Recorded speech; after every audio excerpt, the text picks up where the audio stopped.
gig TV show is somebody to follow me across the country and I can walk from Maine to California and like interview people as I walk from Maine to California. Like that's my fucking dream. That's beautiful.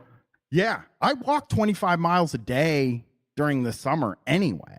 So it wouldn't even be a big deal for me to do it. It would just be me doing what I normally do, but leaving where I live. But even then, if the earth is flat, it doesn't fucking matter at all. It makes it easier, really. True. You're not gonna. It's not as much work on your legs. I wish flat Earth meant there were no hills. Yeah. Look out! All right, here's Kyrie. You said you're joking, and then you weren't joking. So which is it? Which? Okay. Good start. You know what it was. You fucking know. When he said he was joking, it was to get people to stop bugging him online. I've apologized before. You know, I've had to apologize. The only real way to fucking do it is to just be like, you know, I didn't mean it. I'm sorry. Yeah, exactly. And that's it. It's easy. Yeah. Don't say you're joking though. Like I think I was joking is bad. Sorry. Yeah. You said you were joking and then you said you're serious. Why didn't he just stick with joking and then sit at home and be like, the earth is so flat? He's not in public. Well, I mean, hopefully after this, I'm done answering. Good. Let's clear it up for good. You never have to be asked again. For good. I mean, people are going to ask me regardless, but I think this is really funny because now he's in the same situation now that he was in 2018 when this happened. I mean, I'm just searching his name and the phrase flat earth on Twitter, and it's just constantly people are talking to this guy about being.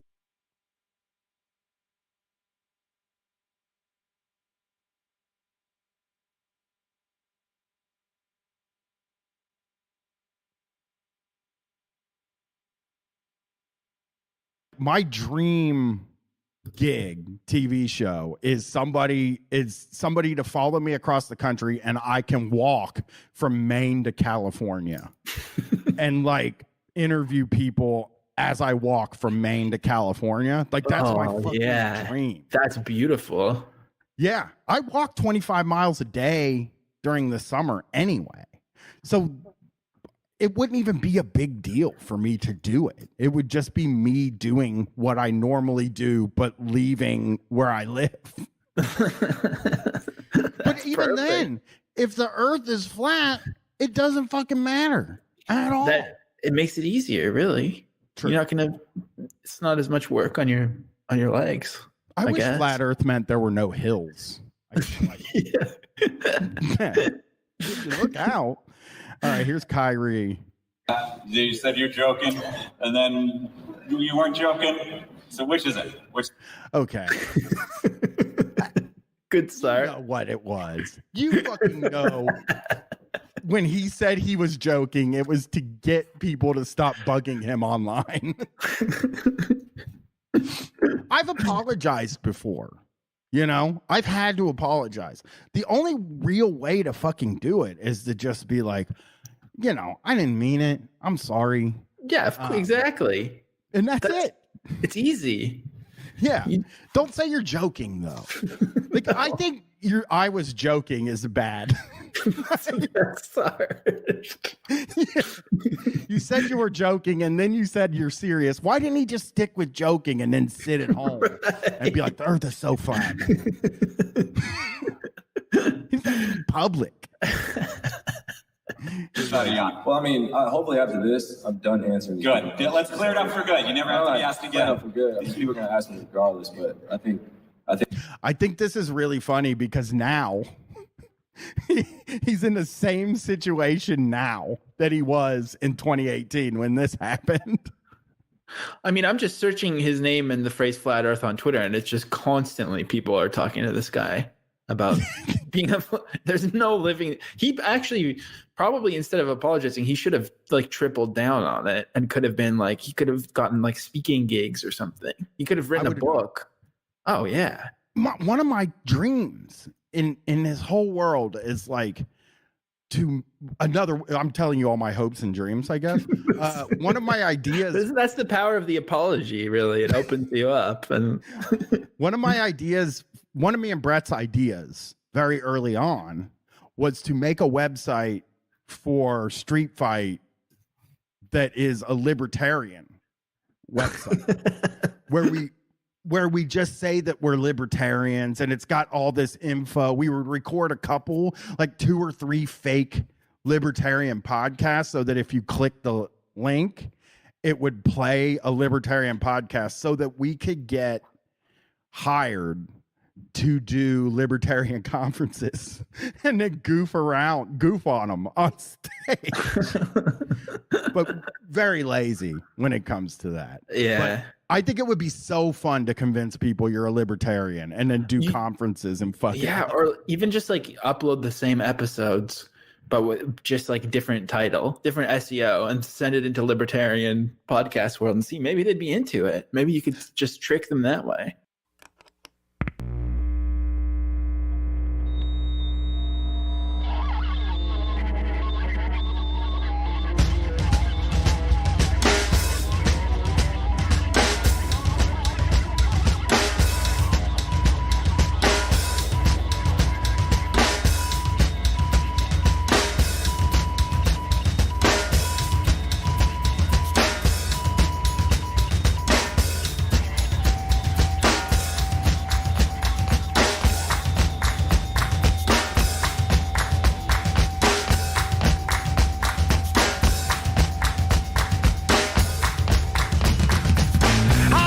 Money like water, I'm drinking up all of my wine.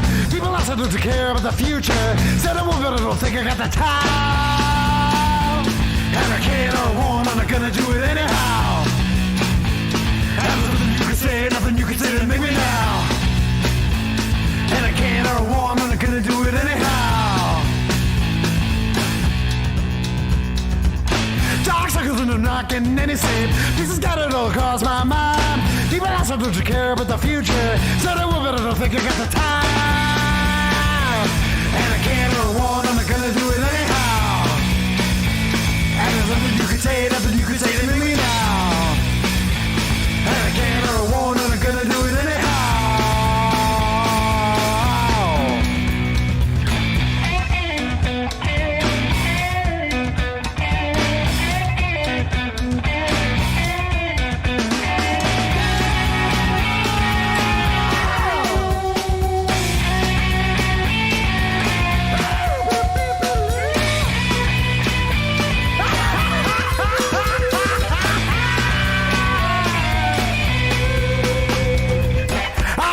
The time with your daughter, she's kind of a good friend of mine. She's born a lover like water, I'm feeding her all of my wine. And will you, I'm gonna do it anyhow. And there's nothing you can do to stop me now. And will you, I'm gonna do it anyhow.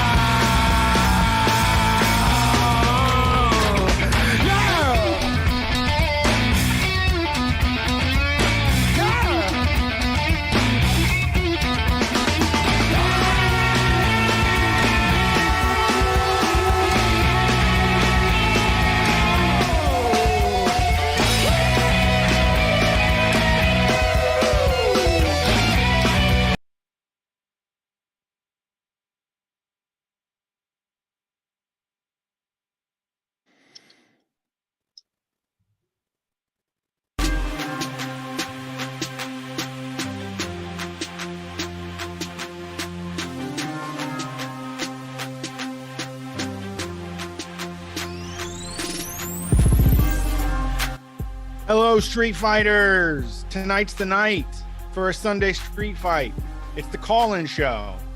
I'm sure you're glad to hear our wonderful voices once again, because we are here for all of you. That's why we do it. And if you want to talk to us about shit we talked about on the show, if you got a story to tell, Any reason you want to call, we'll listen. I am a little bit rude with the hanging up, so you're skating on thin ice. But I mean, 90% of people, I think, have a good call. And if you want to do that, the number to dial is 614-655-3887. And jump on it, jump on the phone, telephone. It's not just a computer, it's also a telephone. And you can call us tonight. Street Fight. My name is Brett. My co-host is Brian. We've been doing this for 11 years now. We are the #1 anarcho comedy radio show on any station across the nation. We're coming to you from Columbus, Ohio, and airing live on Twitch, twitch.tv/Street Fight Radio, but also live an old school way on the real radio. If you're in Columbus, Ohio, WCRS LP-FM 98.3 or 92.7, whatever works for you. It's try them out, both of them, add it to your dial. If you're curious, if you're like wasted in the middle of the night and you're sitting in your car and you're not driving it at all, but you're just listening to music and you just want to randomly hit that WCRS, you will be surprised. If you're hungover, if you find yourself up too early, WCRS has a cure for what ails you. Always good stuff on there. And check it out at WCRSFM.org.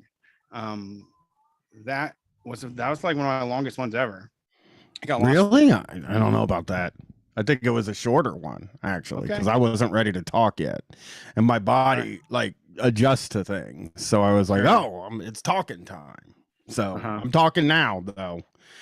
Man, what a day. I got so much work done today, Brett. And that doesn't just mean Legos. Oh, wow. This fucking rain, right? It fucking saved me. Because I've been so last night I'm hanging around the house and I checked to see how long the 3 movies I have to watch are. I have 3 movies left for the reboot series. The first 3 I watched were an hour and a half. Not too bad, right? We're talking like nothing's an hour and a half these days. A TV show. That's a season finale of a drama TV show. Next 3 movies, 2 hours or over. And I was like, motherfucker. And then I got up and it was raining today. I'm like, I got to get 2 of these out of the way. I'm going to get 2 of these motherfuckers out of the way. Just sit and watch them. And I did. And feeling pretty strong after watching RoboCop and what's the Total Recall remake, which is like, golly, this is a problem with the world. Is that Total Recall movie actually is what I think. That's the whole problem with the entire world. It's more like Totally Forgot. And the same for RoboCop. Nope, the one that's forgotten, dude, is the one I have to watch last. And that is Conan the Barbarian. Nobody fucking knows about that. That one rocks. Jason Momoa? Yeah, it's so good. It starts in the beginning like he's born in the middle of a fucking war. Like his dad grabs him by the ankles and like bites the fucking umbilical cord. I love that movie when it came out. I've seen all the originals, by the way. Somebody said you gotta watch the original. These are all movies. I mean, Total Recall with Arnold Schwarzenegger, truly one of my favorite movies ever made from a very young age. When right when it came out on VHS, I was like, I fucking love that movie. And the new Total Recall is nothing like that. Yeah, Total Recall kind of soured in my house because I rented the video game for Nintendo from the video game store, and it was so fucking hard. I couldn't even play it. I had it for like a week and I was immediately just couldn't do anything. I was way too young. It was a horrible game. My dad tries playing it, and my dad actually, now that I think about it, like he had a Commodore 64 and like an Atari and shit up in the attic. He always had video games, but he got so fucking pissed he like slinged the box across the room. Well, so then I was like, fuck that movie too. There's a lot of games that are like, especially games based back then it was basically games based on movies, and like they would not just, like you said, it's hard, and I think for people that might not know, not hard in a way of like, oh gee, I can't figure out all these puzzles in this game. Hard as in like it's impossible to play. Right. Like the controls don't work. There's a lot of cut scenes. It's like only the person that made it can play it. Yeah. Absolutely. Absolutely, that is true. But yeah, I loved Total Recall, the Arnold Schwarzenegger one, because it's so crazy looking. It's like very Technicolor, lots of colors, Sure. and like Arnold Schwarzenegger is insane in it. I mean, Arnold Schwarzenegger was cool and was crazy in every movie he did. Like his acting choices were incredible. I know he was just like garbling. He was like a freight train of just garbled. It's so good. Yeah, it was, and he always looked crazy. He's always doing like so much with his face, which like you don't appreciate. I guess like I don't know that much about acting, but I know that like I know that I can see when somebody makes a crazy decision, and that's like my favorite thing. I watched this damn thing yesterday. This Jerry and Marge Go Large movie, which was kind of like a sitcom feeling movie, I guess, but it was about this like couple. That Barb and Marge, that movie, or Barb and... No, I watched that. That was funny. I enjoyed that one. Yeah. No, this was actually Jerry and Marge Go Large, based on a true story about this mathematician guy that gets like laid off at Kellogg's. And he works for Kellogg's. He works there for over 40 years, this guy. And but he's a math guy. He's just like, I know all this shit about math or whatever.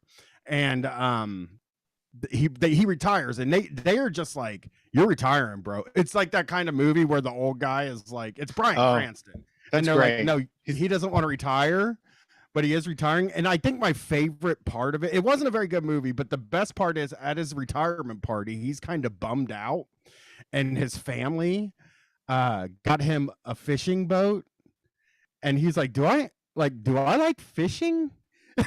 Like, yeah, you took me fishing once, and like you could tell he doesn't like fishing, and he doesn't know how to use a boat. And I was like, oh, that's too far in dad experience. Yeah, that's a rich person's problem to be grumpy about getting a boat. Yeah, so he probably has enough money for the lessons. Yeah, but it is also those like, an old man. He's like, I worked for 23 out of 24 hours of the day, and now I got to hang out with y'all. I don't know what to do. So he listens. He's sitting at this movie's insane, Brett. He's sitting at a convenience store drinking his coffee in his small Upper Peninsula town in Michigan. And which I was like, oh, I was just there. That's kind of neat, when you've been somewhere in a movie. Yeah, I know what it's like there. But I got mad because it didn't look like it, so I googled where it was filmed, and it was Georgia, and I was like, yeah, I knew it. It didn't look nothing like the UP, which is something I know about now.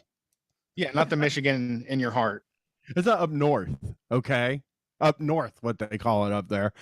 This motherfucker is sitting in a place. He hears the guy at the counter describe to another guy the lottery game, like a Mega Millions version of it. It's called like Windfall, where like it something happens where it triggers a thing. So Bryan Cranston figures out how to hack the lottery and win every time.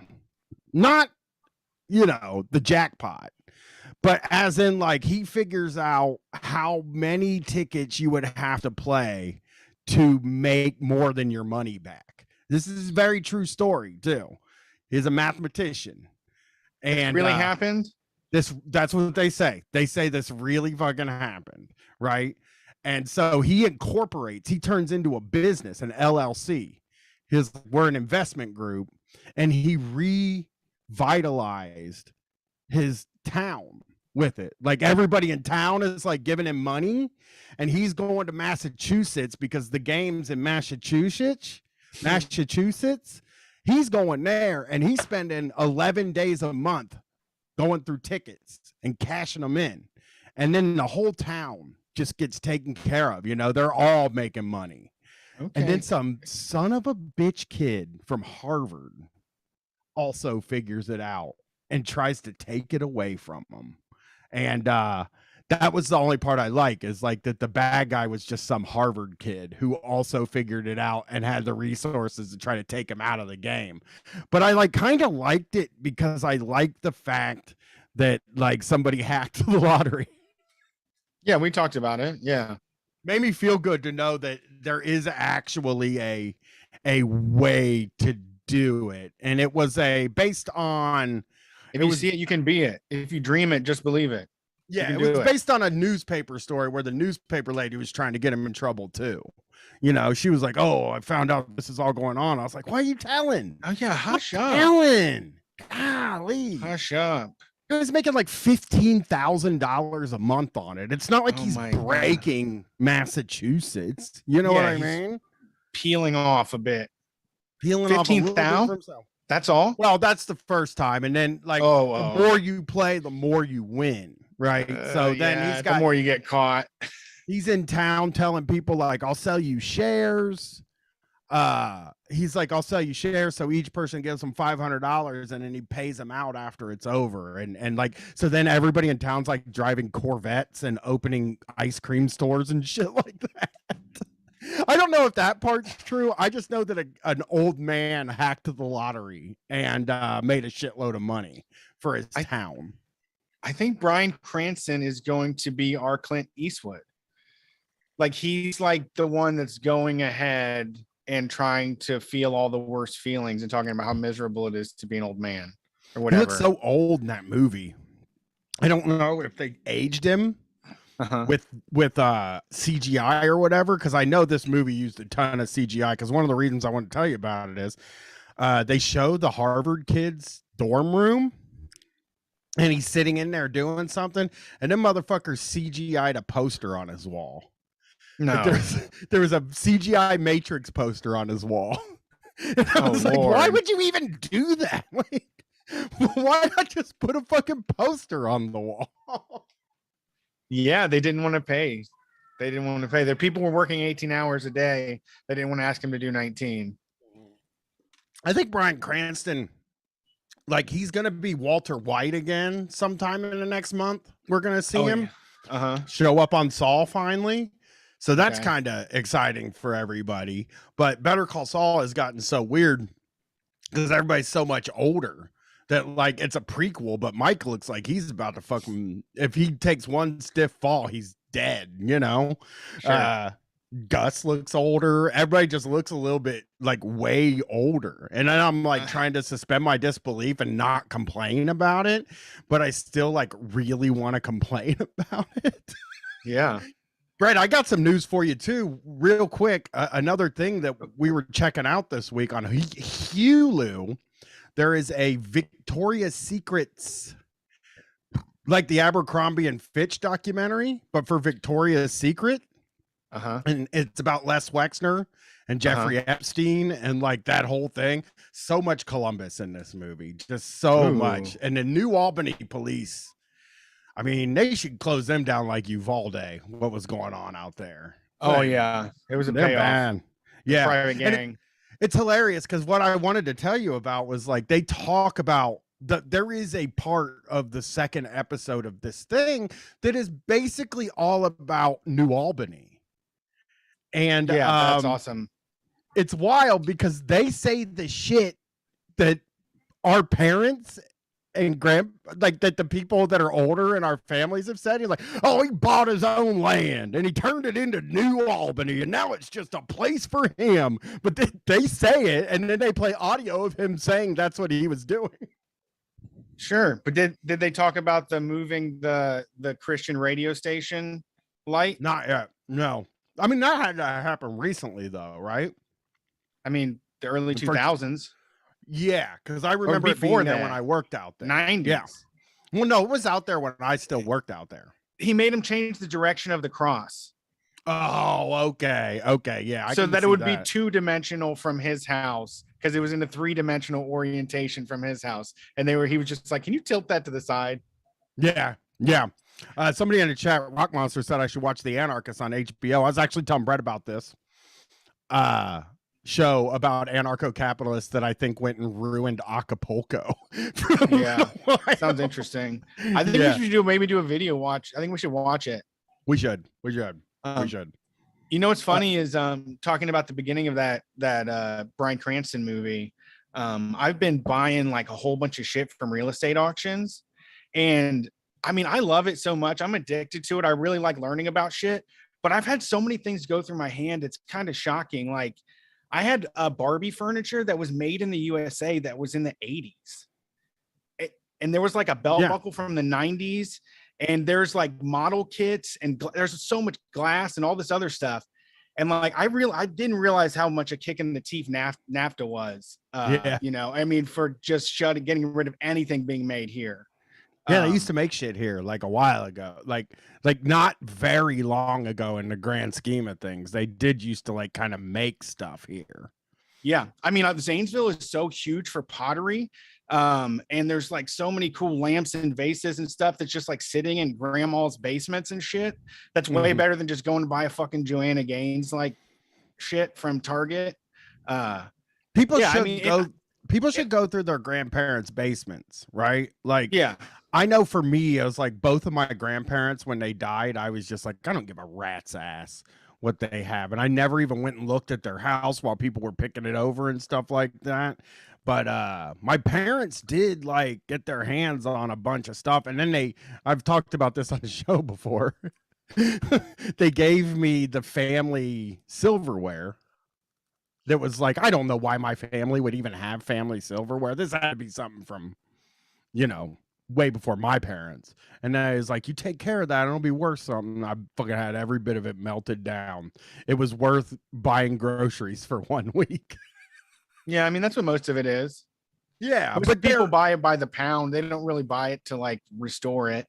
If it's your grandma who pretended to be fancy and never took care of it, it's just better being melted down. Yeah. I mean, you don't even know what it is. You know, my parents gave me Thomasville furniture for my bedroom, and they were like, hey, take good care of this Thomasville furniture. I'm like, I don't fucking know what Thomasville means. And you know, it's all scratched up now, but I think you can fix that. You can fix all that stuff. You know, you can buff it out and paint it again. You don't do well with nice things. You're not light. You don't have a light enough touch to have like, you know, pretty or beautiful things. I don't know why they fucking would give me. Half the time I just can't even figure out why they would like trust me with silver. Like to give me silver. They're probably giving you money. They were just giving you money. I mean, that's all it was. When my grandma died, I've talked about it. I inherited money from her, $400. I inherited $400. And they know you didn't have a fucking curio cabinet. They were just giving it to you because you would go to the trouble of getting it melted down. Probably they didn't want to do it. Yeah, I hope not, because I hope like that's the thing. I'm like, if I die before them, they're gonna find out and they're gonna be really mad about this. Is what I hope doesn't happen. So I'm gonna try to die after my parents die. Is my goal. One of them. One of several goals. Try to die after my parents. Okay. Then there are other people goals. Are shooting for that. Well, not most people. I mean, well, most people are shooting for that, but there are a lot of people that aren't. I don't know I don't know. I'm confused by that one. Yeah. So people can come and look at my Legos, but don't fucking sell these Legos when I die. Hey, I'm going to fucking yell down the stairs right now not to sell my Legos when I die, because these are important to me. Let me tell you some real deal advice is if you should tell your grandparents and your parents, if they do have a collection of shit that you think is worthless, it just looks like old cups to you, make sure they like write down what they have and like the total value of everything. Because a lot of that shit gets pitched and you could have like a vase that only 10 of them were made and it's worth $10,000. Yeah. My grandma had mad jelly cup things, like the jelly came in with like cartoons on it. You had a hillbilly grandma. You didn't have like a rich grandma. I'm going through rich people's estate. I'm going through like people that are world travelers, like people that have real skulls. There was a real human skull. There's like all of these ancient artifacts on there. Why do they have a real skull? Because I mean, if I had the money, I would have bought it. If I would have had my stimulus check, I would have bought it. I mean, it was a good deal. Went for 990, and they're worth like about 15. Yeah. Yeah. That is so what? The skulls are worth 1,500? 1,500? And how many skulls are out there? Why are there fucking skulls out there? They're not allowed to make new ones. Like, it's verified as like medical. It's like medical stuff is what it's called. It's like a medical training device. So you're allowed to freely sell old skulls in the United States. Well, It's I made a very new weird. one. I made a new one like What? in 2004, but she's still alive, so you can't use the skull yet. Oh, right. You want to get down payment on it? Yeah, if you put a down payment, you can have her skull if something happens, I guess.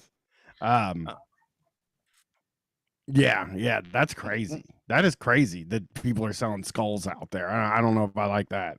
Yeah, there's a lot of art, there's a lot of fun stuff, but yeah, I mean, a lot of it does seem like this is garbage, and then you realize some fucking statue is like some guy in Tennessee just makes bear statues, and people are obsessed with them, and they'll pay $100 for them, and you just will throw it in the Goodwill bag, you know. It's crazy. I think everything's garbage. That's what's the thing is, like, I've trained myself through my whole life to just be like, every extra thing I have in my house is trash and it should be thrown away, but I don't have time to do it and I don't get to it. But you live like max consumer lifestyle where everything is just replaceable and nothing is built to last. And these are things that have like survived 100 years or decades and were made by like, I mean, I just think about like the people. Like, there was so much glass made in Ohio and pottery and plates and all this shit. And like, now we have gigantic ships driving just like endless amounts of plates over and over again. Yes. And the thing about it is they all have like, they don't just like make a new plate like every year. They don't just come up with new designs. They have like standard designs. So like, if you break something, you can just go online and get one cup. You're back to your 12 serving or 8 serving. It's fucking sweet. I love it.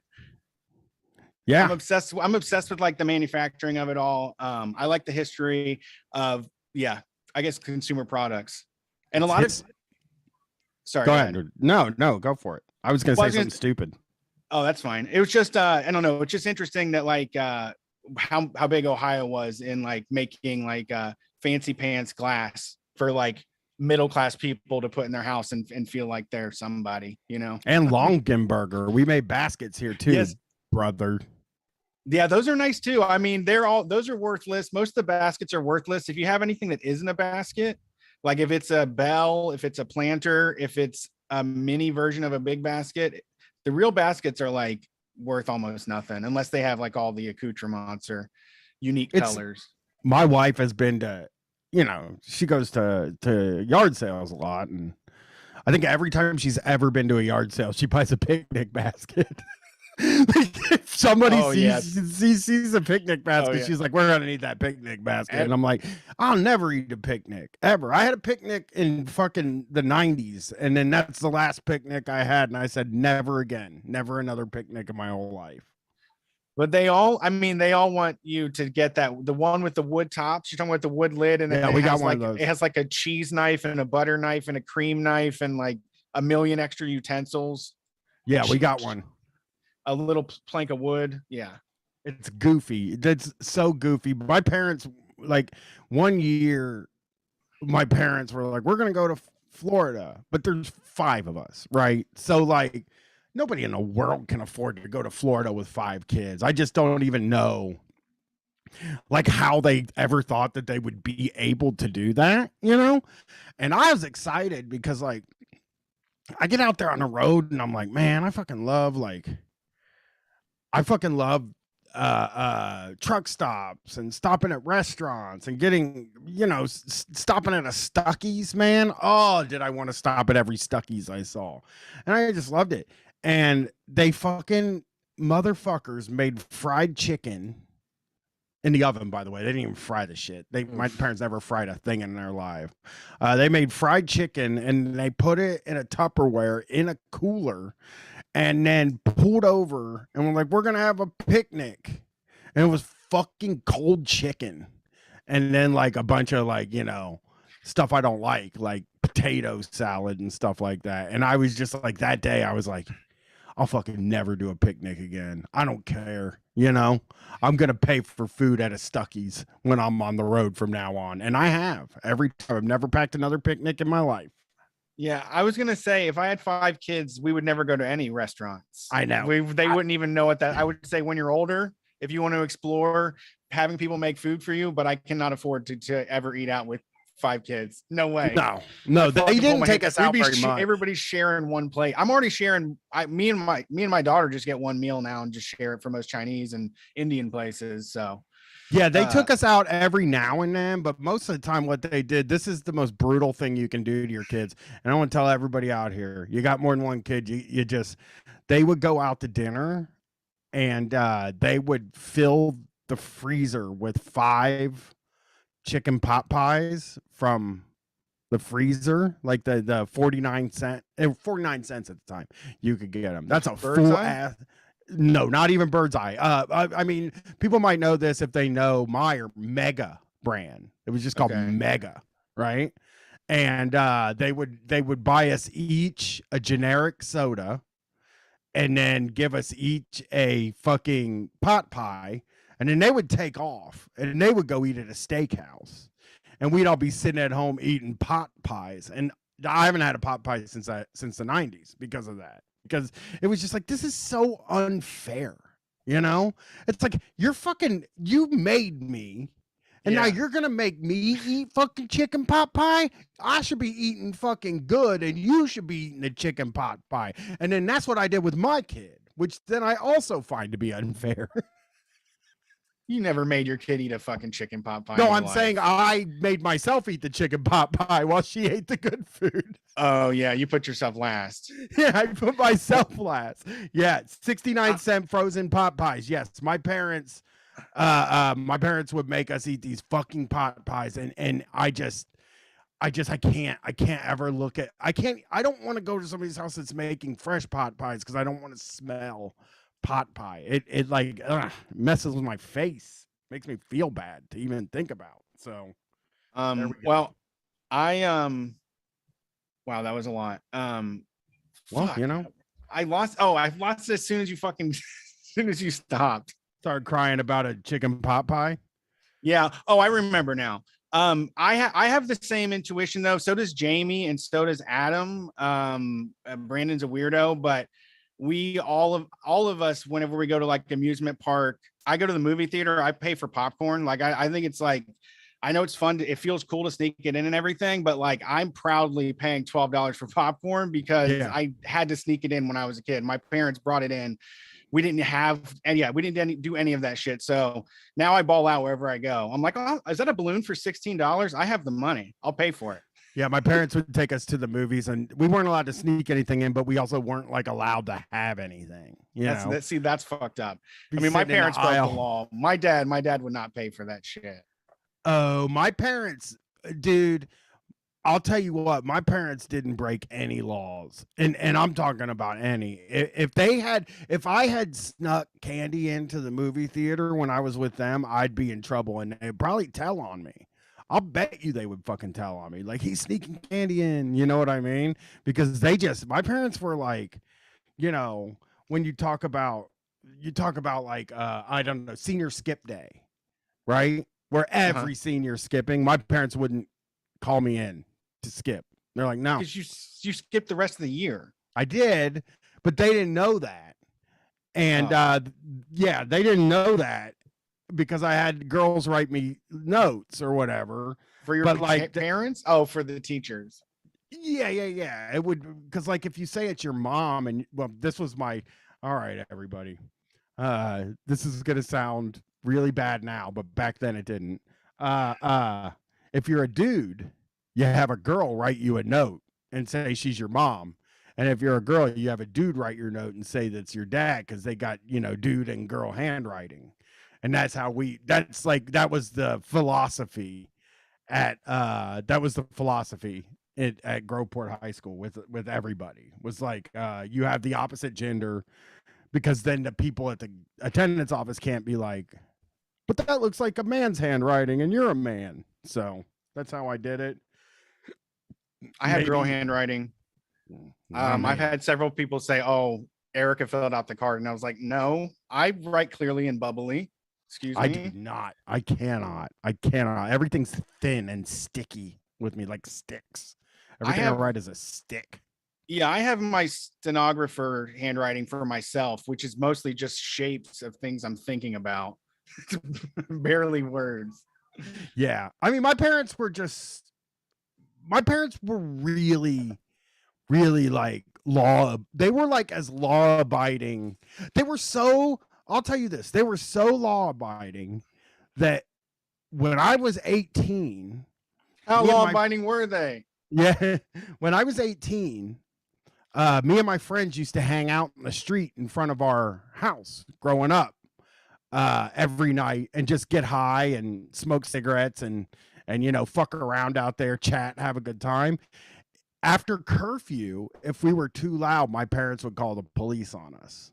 Like they would call the police. Yeah, I swear to God, I swear, way more than one time, like several times. Yeah, they're like, we're calling the police on you, and it's like I'm your son, and they're like, I know, and I'm gonna call the police on you. You're all in trouble.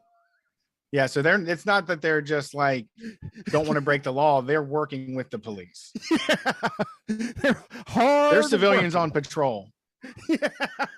It was crazy. I still think about them calling the police on us multiple times, and I can't even fucking believe. Like, you hear about this stuff happening, and it doesn't happen as much anymore because people know the police will shoot you. If you show any sign of like trauma or anything like that, they'll just shoot you. But back then, it was like people's parents would just call the police on them if they got too out of control. Like these goddamn kids are out of control. I'm just gonna call police on you.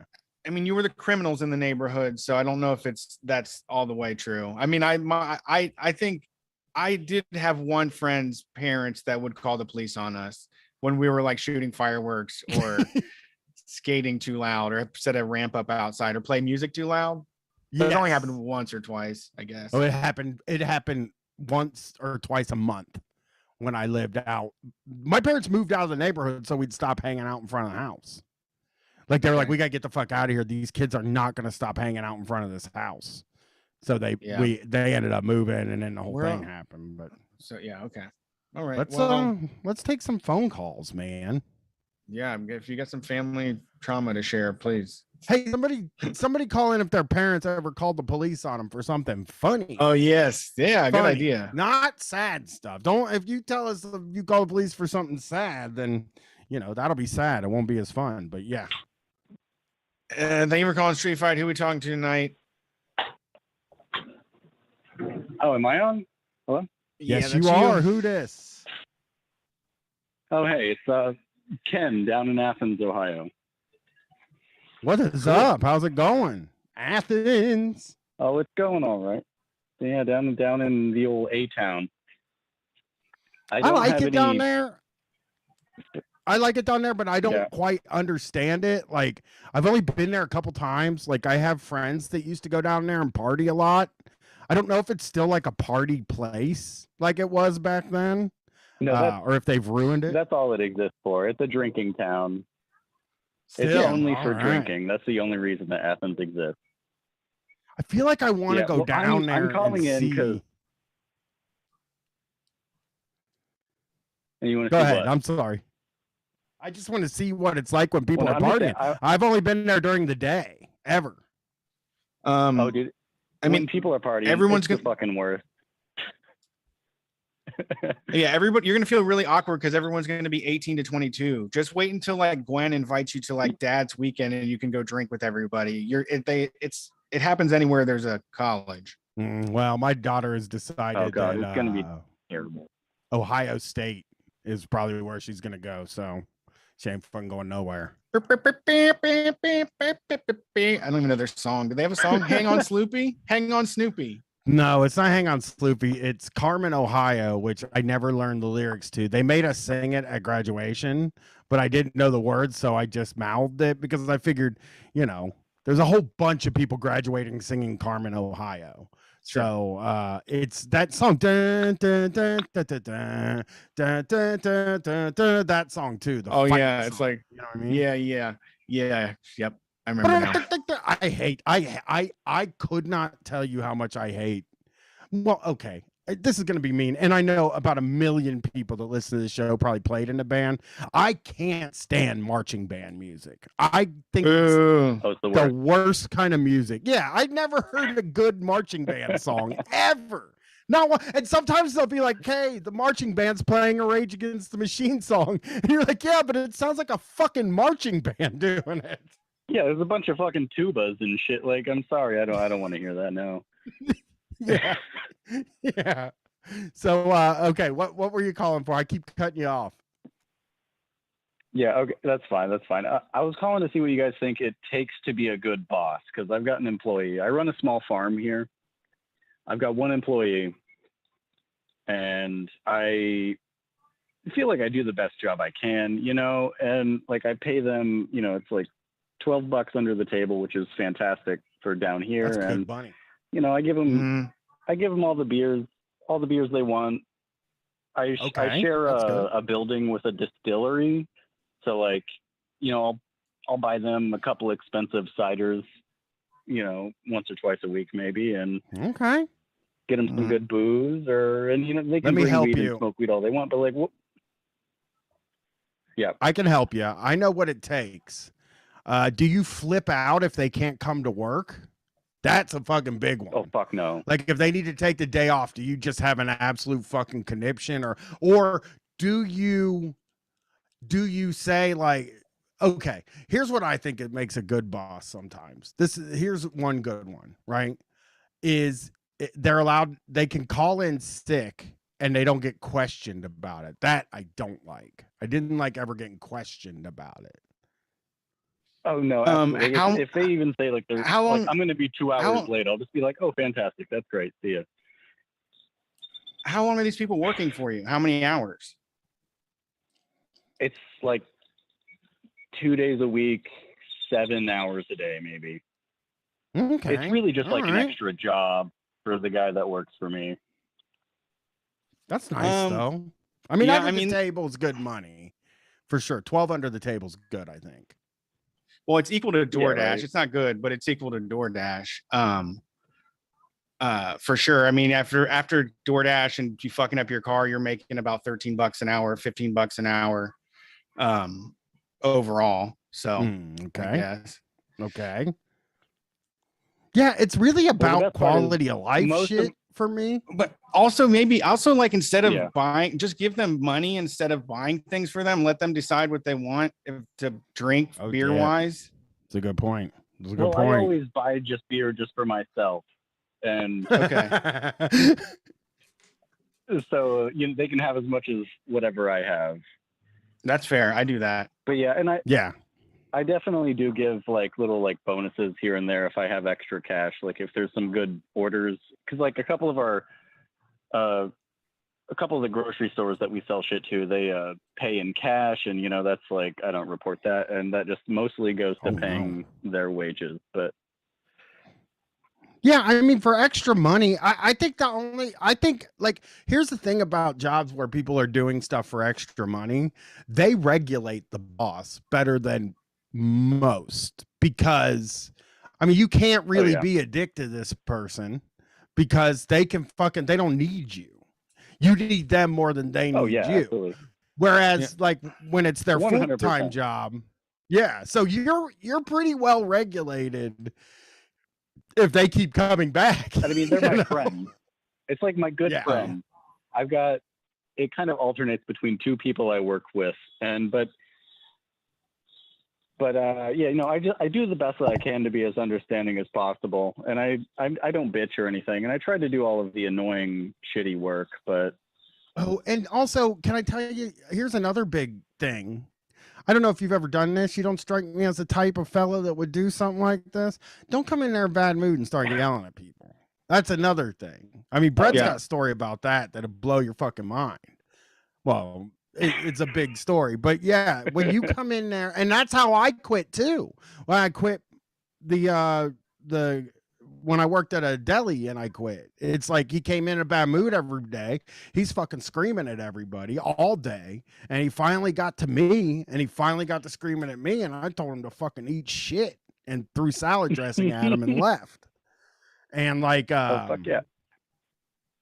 yeah. Yeah, So I would actually, I would say for me, I am a bad boss. I'm not good at it, and I do get mad about shit a lot and get overwhelmed and have a tendency to like publicly just say shit's fucked up, and other people think I'm mad at them all the time, but just frustrated. So that doesn't help. And also the other thing is like if you're hiring somebody, the biggest thing if you're a small business person is you can't expect your employees to give a shit about it at all. same They just amount need of to- dedication. They don't care. They're not like, unless you're doing like a sweat equity or they're becoming a founding member, like you're making all the money and you have enough to pay them. They just need to move the stuff. If you need whatever moved or bottled or canned or whatever. I mean, like if it's that. a fair deal, it's a fair deal. I would also like work with my friends for $15 an hour. I would sit around and drink beers, 2 days a week if I needed the extra money, and I'm an extra money needing guy. Brett, I like that you immediately the first thought Brett had for what they do is he was like, and if you need them to move hay, they move hay. Like Brett sees a farm as a place where you just move hay all day. I meant Bottle bottles. and hay over here, all right? Oh. Did I say hey? No, it sounded like you were about to say like when they move hay. And then I was like, he thinks they move hay? And I'm like, brother, I can't make fun of you because I figure they all move hay too. I meant Farms are move- big hay businesses. I guess crates of beer. I don't know. Or what is Crates it? of hay. Are you at a farm? Yeah, he said he's at a farm. Yeah. I thought you made beer. I got confused with the beer farm. and the farm. Okay. No, okay. I just thought I have an indoor farm, and I rent space from a distillery that makes beer and cider and booze and shit. So that's a fair mix up. But yeah, so. It's not a heavy it's hay good to know business. that You're not think in the hay being- business. No. We're moving like 30 pounds of herbs and microgreens and shit. But it's good to know that you think that being a bad boss is being like a huge asshole, because I think being a bad boss is I have a hard time making sure things get done. Yeah, I do too. Yeah, but It's hard to stay on top of stuff. And especially if you're mentally fucked sometimes, Well, because it's like me and the homies, and we're just like fucking around. And like my dog's there; he's a puppy, so like we have to take like playing fetch breaks and shit sometimes. But See, that's like Yeah, a me tech being bro a bad thing. boss That's is like that's not a real perk. Go ahead. Just joking. it's not a real job. Sounds It's like not a things real are job going at all. well. Yeah, it sounds like you're doing a good Yeah. job as a Okay, boss. yeah. It's just you have to understand again what Brett said actually about like, these people are like they're your friends, but in the end, it's like this is their extra money job. And I mean, that's like I said, I think that regulates you pretty well in that, like, you can't get yelled at. I mean, you're not going to be able to yell at them or get away with too much with them, especially if they're friends. And again, we don't even know how you yell. You know what I mean? Like, Oh, do I you don't. ever? I don't. You don't yell at all, like in life at all? Are you not a No. big yeller? Yeah. So Like there you maybe go. like You're I safe, will dude. scold. I'll scold my dog, but that's about it. That's as far as it gets. People, the bad bosses that exist, seriously, and this is no bullshit. Like, I think that you're not a great boss when like they're yelling. Like bad bosses yell a Yeah. lot. Yeah. Like I have been yelled at by a lot. Like almost every bad boss I've had has yelled at me more than once. And like I think Okay, that yeah. like the biggest crime or sin you can commit is yelling at an adult, like that you have authority over, because it's like just that shit's humiliating and bad. So it doesn't sound like you're doing that. I think you're a good boss. Okay, I appreciate that. Thank you. All right. Yeah, I just wouldn't. Yeah, don't even go for boss. I don't even take the title. Just be just like these. You're paying Me and some my bros. people to help you out. Yeah. Paying buddies to help you out. Yeah. That's kind of what I'm trying to do, because I don't appreciate being anybody. I've never had a good boss, really. I hate the implication of being somebody's boss. Like I don't want to have the power to take somebody's like money away from them, you know? Sure. Mhm. Yeah. Yeah.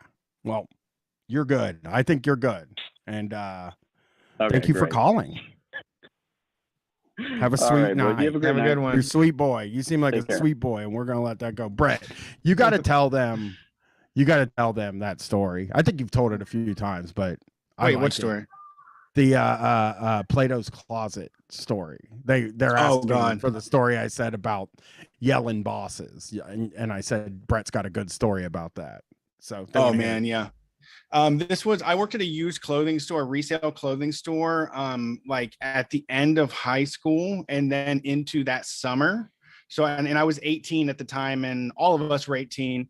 And there was a crew of us. There's probably like 9 people, and we all hung out together. It was like the best setup. We would go do all kinds of shit, and we knew each other from school and everything. So there was a lady that owned the place. Her name was Lynn, and she would get drunk sometimes and show up on like Friday and Saturday nights, like right before close, and just try to do like just check in on everybody, like just come in and being like, what's this? What's that? Why am I seeing this? And she would do it a lot. And we heard about it. And I was never there for it. And then, yeah, That sorry, is so small business tyrant-y to me, though, is to get drunk and then fucking come in and scream it. That is like a person. This is a person who got a job so she could scream at people. Is what it sounds like to me. Yeah, she was like the owner of the store or something. I don't know if she owned the franchise or if she owned the whole thing. I don't know how that worked. She felt like she had the right to go do that though. So one time she comes in on a Friday night, and she was such an asshole. She looks at everybody. We're just sitting there like, doing hacky sack, just probably playing Game Boy Advance, listening to music really loud. And she looks at us and nobody moves. And she goes, scatter. And she tells everyone, and people get up and start moving. And I just like stare at her with the coldest look. And I slowly start to move away. And then she goes to the back and she takes the manager back there, and she just starts saying, why are there summer clothes on the wall? It's the summer. Why aren't this out there? And she's just grabbing, and she's just going, summer, summer, summer. She's like grabbing boxes, throwing shit. And it's just like bursting everywhere, created this huge fucking mess. So at the end of the shift, we all left. We all decided to quit. Basically, everyone that were there, we called each other on the phone. We're like, we're not coming back. You shouldn't come back either. And we got everybody to quit altogether. But at the end of the night, you're supposed to leave a voicemail with the totals for the day. And my friend called and was like, Lynn, today the register so-and-so came out even, X amount of dollars was deposited. And you know what? You can scatter on my dick, which didn't make sense, but it seemed sweet in the time. And we were 18. So, Oh yeah.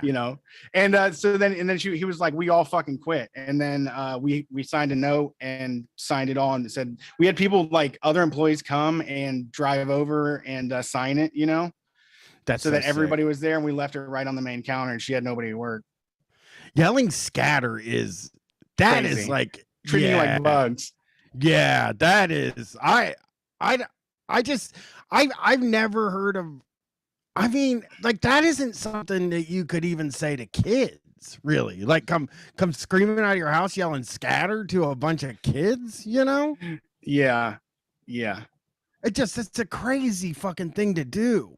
I know. So mean. It's as mean as possible. I'm so glad you guys quit on her, because that is the meanest boss. I mean, like I said, the salad dressing story that I did I worked at this place. I would have to fill up these ramekins of salad dressing, like lots of them, at the end of the day as part of a thing. And my boss was yelling. He was in a bad mood. He was yelling at everybody. I went to set the ramekins down on a table so that I could put them in a refrigerator. I set them down and then go to put them in the refrigerator. He goes, "What are you, fucking stupid?" And I was like, "What?" And he's like, "What are you, fucking stupid? There's a piece of raw meat there." It was a fucking little tiny piece of raw meat. It was like nothing. And he was standing across the table from me. So I just pushed the salad dressing across the table. It went all over his legs and his shirt. And I was like, I quit. And then I also went into the I also actually ended up going into the front part of the restaurant and screaming about how the guy's an asshole to his workers. So yeah, I don't like getting yelled at. I'm just getting yelled at that's for the birds, man. I can't believe it sucks that there are people out there that sort of have to get yelled at because they figure out how to trap them so that they don't have anywhere to go. Yeah, I mean, I think that the promise of every business owner is that every plebe has their back against the wall, so they're going to be desperate for a job, and they'll do whatever fucking dysfunctional shit you want to them. Yeah, you're allowed to be a prick to everybody if you want to. Fuckers, right. Man. Next All right, call. let's get another call. Yeah. Thanks for calling Street Fight. Who are we talking to tonight? Hey, this is Jay in Pittsburgh. What's up, Jay? How's it going in Pittsburgh? Pittsburgh. Oh, it's okay. It's pretty okay. I feel a kinship to Ohio people being so close to it. But let's see. Sorry I don't have any stories about me getting arrested by my parents or having anybody else my parents called the cops on. Well, we wouldn't expect that. Yeah. I did have a funny little anecdote I wanted to share with y'all in your audience about being a cis dude who is married to a trans woman. Mm-hmm. Okay. All right. Okay. And I'm going to ask you at the end, I think, for recommendations for some like sort of cool, healthy food in Columbus, but I'm going to give you time to think about that. While I tell you that we are going to Columbus this week to have her first consulting appointment with the doctor that is hopefully, if all things go well and the insurance stays put, is going to be doing the bottom surgery. Nice. Okay. So, okay. Neat. I didn't. Yeah. I guess we have and it's a lot really of hospital weird stuff thing here. because. I'm sorry. Go ahead. Nothing. It's unimportant. Okay. Sorry. So it's weird to be looking into doctors for bottom surgery because a lot of them have, on social media and on Reddit and stuff, people post like, oh, here's my, 3 months after the procedure with Dr. So-and-so. And these women are posting pictures. So we're looking through like different results from XYZ surgeon. And it's weird to be shopping around for vaginas. Yeah. Well, yeah. I mean, and my wife. Yeah, it's it's a matter of skill, though. I mean, I think that I would make the choice based upon success and how happy people are afterwards and not go. Yeah. But that leads to weird conversations, and there's some embellishment for comedic effect. But my wife will be asking me like, okay, does this look good to you? And I'm like, what do you mean? And she's asking like, well, what kind of pussy do you think would be good? And I'll say, this is kind of your decision. I don't think I should be deciding this. And she says, well, the whole goal is for me to just have the pussy, but you're the one that's going to be like looking at it and getting the mileage out of it. I don't know what I look for in a pussy. So I'm like sitting here listening to you. I'm like, I don't know. I don't fucking have any idea what I look for in a pussy. I don't think any I've had dudes to really know. get introspective about it. Because it's like, okay, what kind of pussy is good, do you think? And I don't know, like a big one. And she's like, big, like gaping? And I'm like, no, like puffy, I guess. Is that good? Nice. Just a nice one? Is there a nice one? Hey, can I get a nice one? Like, do they have like wets? Is there extra wets? Do we have a slight, like you're going to a Thai restaurant and you get how many peppers? How many peppers from 1 to 7, but like how many, gushy symbols? I don't know. I'm making shit up now, but it's interesting, wacky times.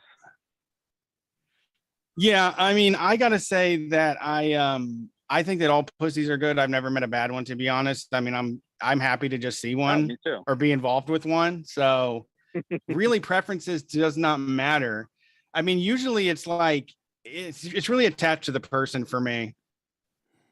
Yeah. Of yeah. course. I mean, but Like, I think if somebody's good pussy comes from the person, not from just like the biology.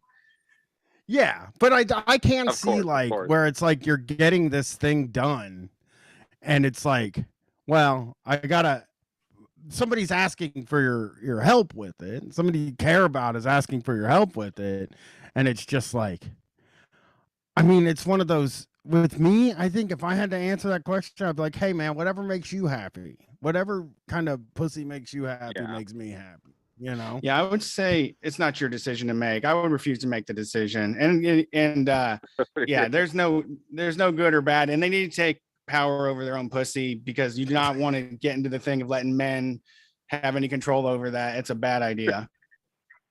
That's a fair point. That's an Fair advanced enough. form of like men having control over your reproductive is like literally down to the size and shape.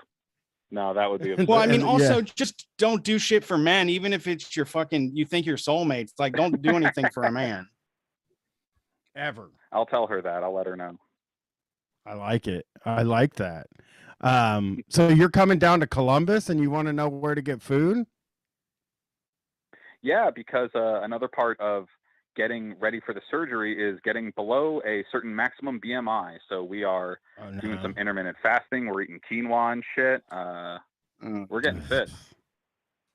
I mean, are you vegan? Are you doing the vegan thing? No. Nope. No. Vegetarian? Maybe, but we're eating chicken and stuff anyway. Protein is also important. I mean, it's so hard.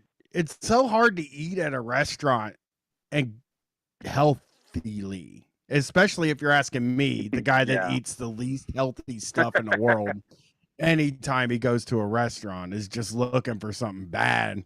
But I mean, there are a few, like, I mean, Brett would know good vegetarian restaurants because he's a vegetarian, so he could help you get something healthy. I'll never know anything healthy. I was going to tell you hot chicken takeover, but that's hot chicken. That's not even good for you, you know? I mean, I would say if you're coming up for a celebration, just eat something. Don't restrict what you eat. I mean, if you're eating healthy at home, just doesn't matter. Oh, fusion. Okay. You go eat at Fusion. It's like a fucking Chipotle sushi joint. Don't eat at Fusion. I like it. I eat it all the time. That's my healthy dinner. Sushi there. Co. If you want to go get sushi, I like that Sushi Co. place. I'll go to Sushi Co. next time. It's like 5 times the price of Fusion. Oh no, I can't go there ever. Well, we will be up. If the doctor we're going with is in Columbus, we'll be, down and back to Columbus a couple times. So yeah, I'm taking notes of all these. Yeah, I mean, I mean, Brett is right too, though.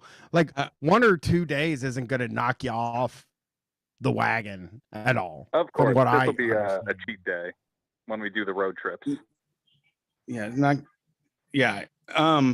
so I would say there's a good place called Afra Grill. That's the one. They are like Chipotle of African food, and it fucking rocks. It started here. There's only 2 of them. And that's the one I eat a lot of if I only want to spend $11 on lunch. We got mad Chipotles of stuff. Mm-hmm. We got the Chipotles of everything. Pyongyang Jim. Here's the thing that people say about me now, that he said just type in best sushi in Columbus. I don't just type it. I'm trying not to do the best stuff anymore.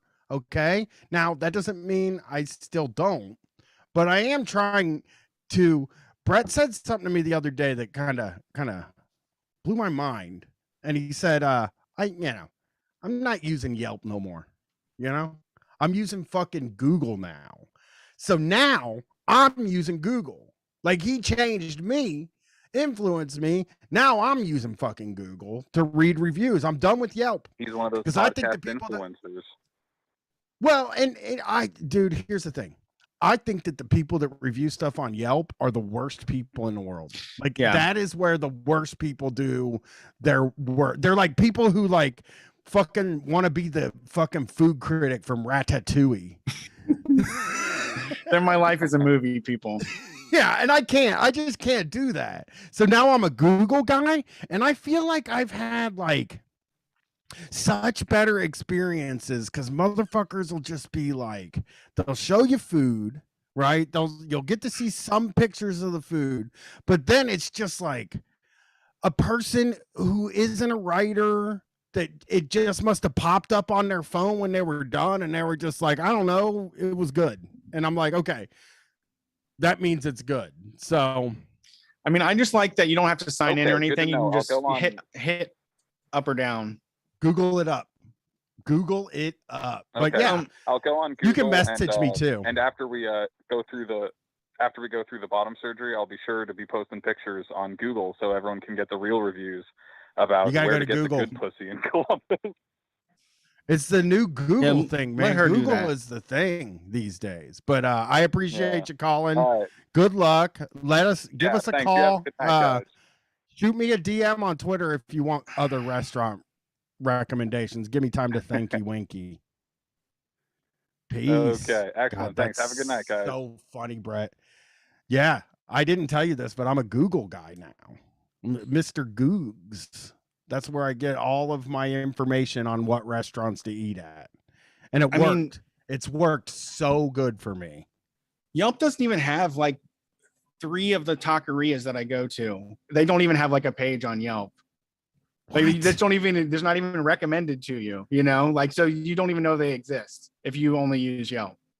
That's great. Yeah. I mean, I only used Yelp since 2009, I think. I've been a Yelp guy. This is very recent. It was like 3 weeks ago you said it, and I was like, yeah, I'm a Google guy now. I Google stuff. And now I'm acting all smart about it too, you know? Yeah. Although I have a really bad habit of this, and I got to stop doing it. I do check Rotten Tomatoes for movies, and if they have a bad tomato score, I won't watch it. I just won't watch it. I'm just like, I'm not gonna watch that. Yeah, I haven't watched a movie with bad Rotten Tomato scores in a very long time. Don't you only watch bad movies? Well, every movie gets a good score. Like every blockbuster movie gets a good score these days. You know what I'm saying? Because I don't know why, but they all get like a good score. And yeah, everything I watch now has to be like certified fresh is my rule.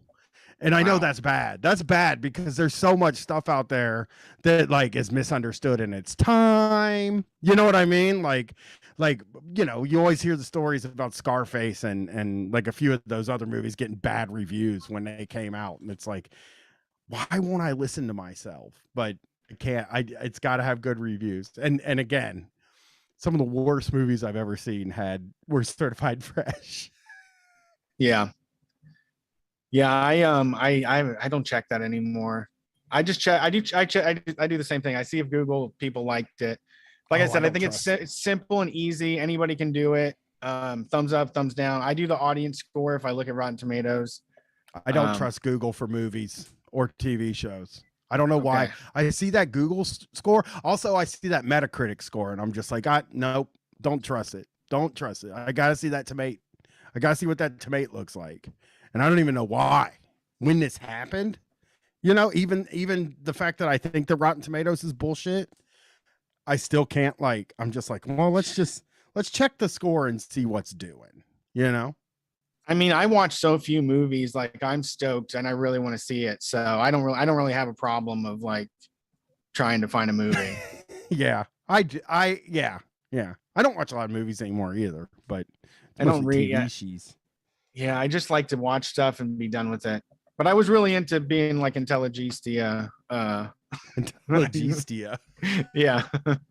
I talked about that on we might even talked about it. Like there's this period in the 2010s where I wanted to be a genius and see all the smart movies. Yeah. And then something happened to me. I fucking went and saw the movie Get Smart with The Rock and Steve Carell, and I was like, that wasn't bad. And then I decided I just liked every movie I see.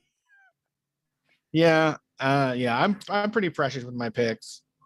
Although I do watch a lot of trash though too. It's not like I'm not just looking for like the best. I watch a lot of like horror movies and Scary Terry's and stuff. Scary Terry. All right. Oh, okay. Now Sleaze the Memes is like Reactionaries Brigade audience scores. And I'm like, thank you. You can't trust no scores ever. There's no good scores. You just have to watch the movie from here on out. I'm kidding. Thanks for calling Street Fight. What's up, guys? Who we talking to? Bear. Hey, how's it going, Bear? Oh, it's going. I mean, it's going. not too great, but not too bad either. I don't guess. It's just going. So what's going on? What's up? How's Chili's life? Oh, the Chili's life is getting better weirdly. One of the managers just to stop hiding the fact that he does a lot of drugs. So he's been giving us drugs. Fantastic. No, your manager's giving you drugs. You're cutting out a little bit, Bear. I'm sorry. I don't know if like you're in a bad cell place or something like that, but your manager's giving you drugs now? Yeah. I'm trying to drive home. Oh no, we're losing you, Bear. Oh, We're totally losing you. Hold on. Yeah, you're gone. You are I'm almost there. Hold on. As soon as I get out of the okay. woods, it Okay, should we come can back hold on. Oh my God. The perks of fuck. jobs these days are getting so out of hand. You get free collector's edition IPAs, drugs, anything you want. We should get a hold of that other person and be like, hey, Bear's boss giving them drugs. That's probably Right. what could make you a good boss, I think. You take the Bear's boss challenge and just drop a Xan on them. Okay, I think you're better now. We're back. Okay, cool. I'm about to pull into my driveway. Fantastic. Yeah. Fresh. Oh no, we lost you again, Bear. Goodbye, Bear. Bear. Call back. Bear. Call back when you're there. Oh shit. Fuck. Jason, you got to fix the host connection. I shut the wrong one down. You got wait, can I answer the call? I think I can do it. I can do it. You can? No, I turned off the Jason's call into the program. Oh boy. Okay, Jason, get us back in there. He's probably not here. He's here. He's somewhere. I'll text him. We bullshit here. Jason, where did you go? We need you. I got it. I'm texting now. All right, perfect. I don't know what to say. Yeah, I really fucked up on that where to eat place. I honestly, I've also with the Yelp thing and the same with the Rotten Tomatoes thing. I do not chase down like the newest places or the hottest foods or like everybody's going to. I have my favorite like American Chinese place. I have my favorite, more experimental, authentic, I guess, not really a thing, but and then I have an Indian plate. I mean, I just order the same 6 places. Like quarantine really just made me be like, this is my favorite gyro. This is my favorite fucking gyro. This is the place I get it from. I'm not going to be convinced to try anywhere else. And I'm becoming a neighborhood guy too, because everything is nearby. It's just the closest one that is also good. That's my new get down. We're back. We are back. Go take a call. God. You're right. Fellow worker, because Brian was a gentleman, didn't call it out. That was a rare Brett flub. I don't call out flubs. I think flubs are good. Flubs are perfectly fine with me. I don't even think they exist, really. Flub-a-dub-a-dub-dub. Been so long since I've flubbed. Thanks for calling Street Fight. Who are we talking to tonight? I hope we get Bear back. Hey, what's up, guys? This is Greg in Seattle. Bear back. What's up, Greg? How's it going? Going all right. Just heading home for the day. Just spent the day floating down a river with some friends. Ooh, fun. Oh, people that get to float down rivers. I mean, we have a river you can float down, but it has doo-doo in it, and it says don't touch the water. But you're allowed to float down it if you want to. You can get on one of those gimmicks that, those things that people stand up on and they paddle. You know what I'm talking about? Yes. I can't believe I didn't know the name of it. But you can do that, or you can kayak. But they don't want you just sitting in a tube floating because. Oh no, yeah, you can do that. You just got to drive 30 minutes away, like Trapper John's. There's plenty of places 45 minutes away from Columbus where you can get kayaks and tubes and float down a river all day long. That's fair, but there's like a lot of places where you can float down a river right downtown. You know what I'm saying? Where? Like Asheville. What's that other Really? place I went to where you could? Yeah, you can float in a river in Asheville, like right there downtown. They got like bars along the fucking thing and taco places. There's also a I would place. never Milwaukee. float. I would never want to fucking float in my bathing suit down a fucking patio of bars of people just fucking staring at me while they're smoking cigarettes. I think the country is a much better scenario for me. Well, I mean, my thing is just like I think you can do it in Milwaukee too. I don't like getting wet. I wish I liked to get wet. I wish I was like a guy that liked to get wet, other than I take like a PCP 6-minute shower. Yeah. I mean, I take like a 6-minute shower and I don't get wet any other time because it's like, fuck this shit, man. I hate swimming so much. I hate like when my clothes are wet. Like that's the other thing. We were watching that Jerry and Marge movie last night, and the guy decides he wants to try to use his boat, but he don't know how to use it. So he like backs the boat into whatever the body of water is and his pickup truck. And then he gets out of the pickup truck in his shoes and jeans and steps in the water up to his fucking knees. And I had to look away. I was like, oh man, it was ruined. The whole fucking day's ruined now for this guy. Just leave him out on the boat. Let the sun dry him. No, you can't do that. You can't, because then you're naked. You can't be naked on the boat. I guess you could be bottom naked and leave your top on. You can Porky Pig it on a boat, I think. I don't think. Yeah, you can do all kinds of fun stuff on a boat. Depends on how far away you are. You're probably not the Buckeye Lake. Yeah, well, you could. If you had a tall boat, you got to get a tall boat, I think is what we're saying here. So what's up, Greg? Well, I was actually calling to talk to you guys about some union shit. If you were willing to let me rant for a second. Go for it. Go for it. Oh yeah. So I'm in the Longshoremen Union over here in Seattle, ILWU, Local 19. All right, we know that. We know those letters. Sure. Yeah. International Longshore and Warehouse Workers Union. Cool. Fresh. The cool guys and gals and non-binary pals. That's right. So, but the reason I was calling was I was wondering if you guys knew about Bloody Thursday. It's a union holiday for us. We observe it on July 5th every year. No, never heard. Never heard of it. So I'll give you the quick and dirty version. Basically, back in 1934, our hiring process was all kinds of fucked up. It was called the shape up. And basically, dudes would show up to the port, and the bosses, not even our bosses, but the shipping lane bosses, would stand on a platform and look down on us, and they go, you, get to work. And they also had something called the Sons List, where they say, oh, hey, that's Bill's kid. Send him out for the good shit. And worse than that is that a lot of the dudes, to get a shift, they would force them to for bribes and to fucking prostitute their wives and daughters and shit. Just all kinds of nasty, disgusting shit. Damn.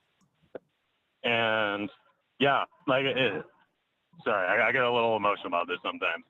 But all that to say, in 1934, all of the longshoremen that weren't, Sons List and everything, said, fuck this. I banded together and went on strike. And cool. I think that was in May of 1934. And it was a 3-month long strike. And there was all sorts of assaults and shit. There was strikes the entire West Coast. There were San Diego, San Pedro, Smith Cove, Vancouver, everything shut down, and there were strikes for 3 months. And there were cops came in there, beat everyone, and over the course of 3 months, there were hundreds of people wounded, but 6 people were killed. And it all culminated on July 5th, when down in San Francisco, our union was on strike in front of our hall. and an unmarked car pulled up, and cops jumped out with shotguns and just started firing into the crowd. And they murdered 2 union members and actually another man who he wasn't part of the union. He was a non-union communist. He was there as a cook. He was cooking for the strikers, and he was murdered. Holy shit. Anyway, so that was July 5th, 1934. And on that day, after the murders, the entire city, San Francisco, all the unions went on strike. It was a general strike. And that's what fucking broke the corporations and allowed us to win our strike victory, was when the rest of the city said, fuck this, give them what they want. And after that, we earned what's called the hiring hall. And we're now able to dispatch ourselves to the ports. The bosses have nothing to do with it. And we earned that through blood. And yeah, no, I feel like the state of the country now, like it's blood. That's the only way that's going to change anything. And I don't know or when, but I am blessed to live a life because of people dying for me. And so now, in a time when shit's going to happen, I'm ready to die for people. You know what I mean?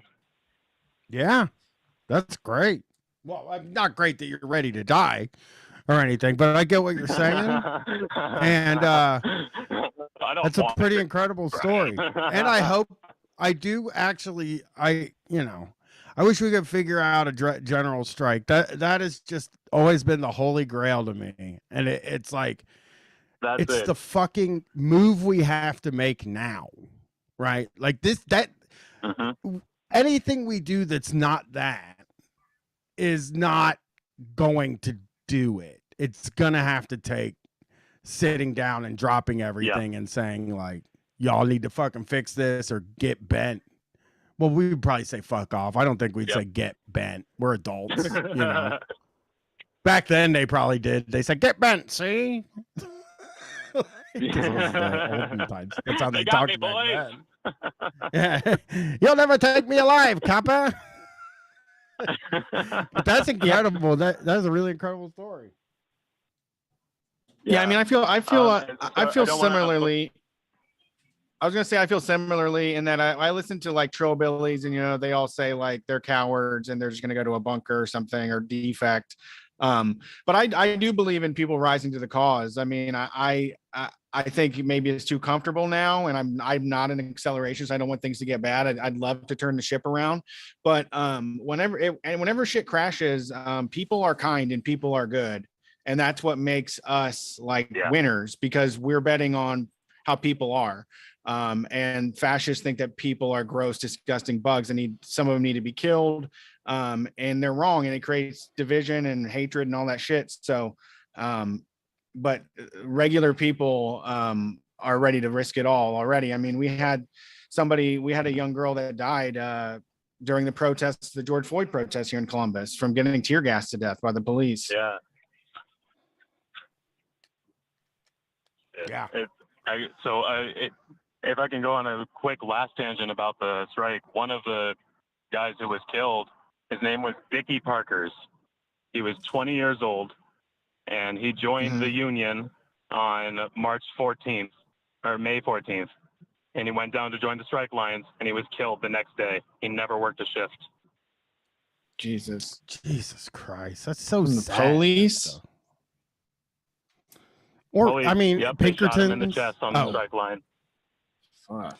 God, I fucking hate the police, and they never. We always know they're the bad guy. There's never. That's always the thing I have with libs is like, come on, man, name one time in history where the police weren't the bad guys. I guess RoboCop. That's not even in history, but the police are the good guys at RoboCop. But most of the police are also bad. The only good cop is RoboCop. Really, I'm sorry. I watched RoboCop today. Now I'm like. He's the only cop I can think of in my head. I mean, I guess like if we had stupid cops like Roscoe P. Coltrane, I'd be fine with that too, But we have stupid cops that are absolutely fucking murderous and that's a bad combination. I do not like that. So That's all. Yeah, that's why they're all bad. There's not a good one, really. Yep. Well, thanks for calling in. That was great. Do you got anywhere where people can find you besides floating down a river? I'm on. Yeah. I'm in Seattle. I'm on Twitter. Get him to the Greg. If you want. I don't really post anything interesting, but feel free to hit me up there. Everybody says that. I just wanted to say to you two, I started listening to you guys when you did that little thing for Chapo's anniversary a year or so ago, and you guys are great. Oh, thank you. I appreciate it. Awesome. Well, hey, thanks for calling in. Peace. Oh, bye-bye. We love you. I just righty then. Telling guys you love them like that. I mean, that is a good story. You don't. I mean, back then everybody was about shit, pretty much. You know, the bad guys were about shit, the good guys were about shit, and they were just like, I don't know. I mean, we disagree with each other, so we're gonna have to shoot each other or bomb each other. And now we're, you know, a little bit less about shit, I guess. I like not less. I don't know. I don't know what I'm trying to say. I don't know. It feels we're so far away from the general strike world. And I really do think that's the solution. That's the big fucking solution, is the general strike. Yeah, we should be doing our best to educate as many people about it. Because if you know, whatever happens in the future, it would be a good thing to pull the trigger on. Yeah. Yeah. But also like 1930s is like so Wild Westy though, and you can't, like, the state apparatus wasn't as powerful, you know, and also there was no cameras and no way of knowing who the fuck anybody was. You could literally just pretend to be somebody else, forge documents. Town, make up a new identity. Yeah, me and Kate been watching this fucking. Oh, it's the funniest thing I've ever seen. It's a documentary about DB Cooper, series about DB Cooper, but it's not about DB Cooper. It's about these old men trying to figure out who DB Cooper is, and they're just harassing other old men and accusing them of being DB Cooper. Okay. I love it. It's a bunch of old white men just fucking harassing each other. 75-year-old white men, like one guy's at work and they're standing on the other side of the fence at his work, like, why won't you tell us if you're DB Cooper or not?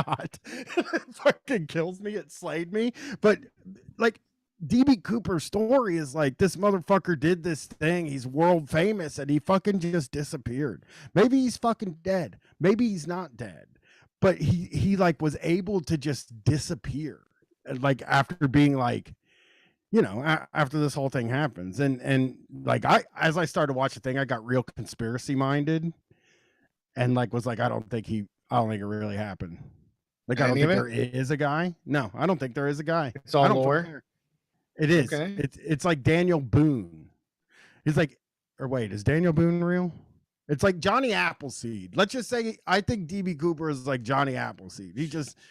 He wasn't real. They just made the story up. It's a big CIA story. But I do love the idea of more series about old men accusing each other of stuff. They finally get this guy to talk to him, and they're like, we'll give you a check for $20,000 if you say you're DB Cooper. He's like, well, I'd go to prison if I said I was DB Cooper.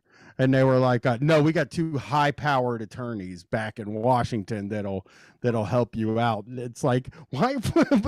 I don't trust you, dude. Like, he just was like, no. He's like, if I was DB Cooper, it would be worth more than $20,000 too. Very strange show, but I just loved how they were. And the guy that was is this an Amazon Prime TV show that someone uploaded that they made, or what? This is Netflix, a real show. And it would be like the guy that is investigating, one of the guys that's investigating it also is investigating the Zodiac killer, and he thinks he found the Zodiac killer. So that's another guy he's accusing of some old crime. He's just a guy that accuses people of old crimes. It's pretty sick. It's very funny to me. Okay. But to bring that up, as in like in the 70s, he did that shit in the 70s, and either he died doing it and they don't know who he was at all. Like they have no idea who the guy was, and he was on an airplane when he did it. So either he died doing it or he got away with it, and nobody ever. What is it? What did he do? Oh, DB Cooper, he fucking hijacked an airplane and demanded $200,000 and 4 parachutes, and then jumped out of the airplane and just got away with it. You know, Okay. Who cares? I don't know. Sorry, I apologize. No, sorry. No, I mean, I'm just like, I don't understand. Like, that doesn't seem so outrageous to me, I guess. I mean, he got away with it. Like you said, either he did or he didn't. Yeah, I guess I don't think they he got did. away. I don't think it happened. I honestly don't think it happened. You just think it's all fake? Well, I don't know if I think. Yes, I do. I think everything that happened before 1980 is fake. Basically, I mean, because that's what the point of what I was saying is, like, people could just lie and get away with it back then, and maybe he did it, maybe he did get away. And the thing is, I also said, why are people trying to solve this crime? By the way, that was like sort of the main thrust I had when I watched it, was like, I don't even fucking care if, like, why would you spend 1 minute trying to figure out who this guy is? These old men are getting close to death and they want the answer. They do. They really do. And they have like, they have conventions for it and shit. But I just love that, like, it's a bunch of old guys, like over 60, just fucking chasing other old guys around and accusing them of stuff. It made me so happy. Cause like one episode they're accusing some guy, the next episode they're accusing of fucking the History Channel of colluding with the FBI to hide the identity of DB Cooper. Oh my God. They're just old crazy men. That's all. All right. Next Cal. Thanks for calling Street Fight. Who we talking to tonight? I'm back. It's Bear. What's up, Bear? Now you Hey, sound Mom and Claire. Perfect. Oh no, okay. I'm Now glad it's Pyongyang Jim in the chat. Let me say this real quick, Bear. Pyongyang Jim said, Brian just said I'm fake because I'm pre-1980. I was born in 1979. I'm saying that any of those fucking famous stories, those folklore stories that happened before 1980, I'm just as inclined to say they didn't happen. They're the same as Pecos Bill riding a tornado. I just don't think they happened. So I don't know. What's up, Bear? How's it going? Oh man, it's going. My tire exploded today. That happened. Oof. Like what? You on a are you on a what's the word? Pickup truck or a regular car or like? I was just in my little I got a little mom car, and I was driving down the road and I was looking for my vaporizer, and then I looked back up and this car was like swerving over into my lane. So I tried to swerve around them, and the edge of the road just had a big dip in it, and it smacked the inside of my wheel and just bent it up, and the tire like exploded off of it. Whoa. Jesus, man. You know, when you drive like for long distances and shit like that, you'll see like blown up tires on the road, and you're like, how the fuck did that happen? Like, I'm always like, how did that happen? Well, I always just assume it's a big truck. Yeah, they blow up. Did you have a spare? I did have a spare. I had to like carefully edge my car up a hill and into the stranger's driveway. I just pulled in, and then I went up and like tried to ask permission to use their driveway. And they're like, well, where's your car? And I had to tell them that it was already there and that I had already jacked it up. And I just like didn't want to get the cops called on me. Yeah. I were they nice to you? Yeah, they ended up letting me like use the driveway and then like come in and wash my hands and shit afterwards before I left. Damn, that's nice though. That's like cool. That's like old timey right there. Then you come in and everything. Surprised they didn't like pull a gun on you. No, but, I really do live in the middle of nowhere. Like I have to drive 20 minutes in any direction before I even hit like fast food. And if I want to go to an actual store or something, it's at least like 30 minutes away. which is really funny because I'm also only an hour and a half away from Atlanta. So like in a comparable time to going to the grocery store, I can just go to Atlanta. Damn. So you're driving 25 minutes to get to Chili's. Yeah, I do. I drive at least 25 minutes every day. If there's traffic, it can take like 35. Damn, that's tough. That's a hell of a drive. My wife used to do 25 minutes every day that turned into like a lot more because there was traffic every day, you know. She works like regular people's hours. So like, you know, you leave at 8 in the morning and then you get off at 5 and you're stuck in a traffic every day for like an hour. And it was, God, commuting sucks.